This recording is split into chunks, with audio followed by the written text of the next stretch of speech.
Last week, we looked at an incident in Luke 7 where a Pharisee invited Jesus to dinner.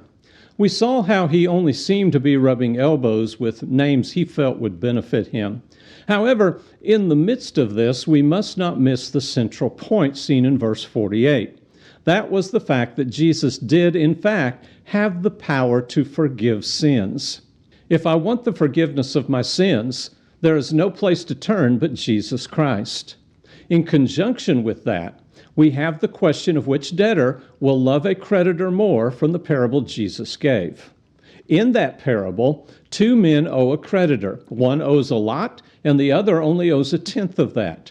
The creditor forgives them both, and Jesus asks, which will love him more? The Pharisee rightly answered that the one who owed more would love more.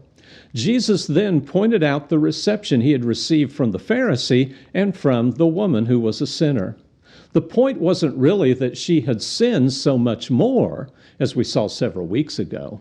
We can't know that, but we do know who had rightly assessed their own sins and felt the greater burden. And the power of the matter is seen in who recognized their own sins. Look at verse 47, please. For this reason I say to you, her sins, which are many, have been forgiven, for she loved much. But he who is forgiven little loves little.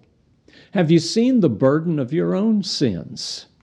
We'll never come to Jesus with a penitent heart until we see the true debt we owe and the true value of the gift he offers in forgiving us.